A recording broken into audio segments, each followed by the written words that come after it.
Hello everyone, today I am going to show you how to activate Microsoft Office for free.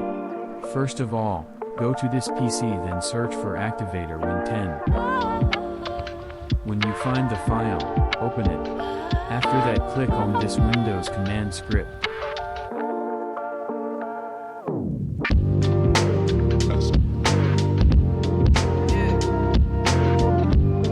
Close Microsoft Edge.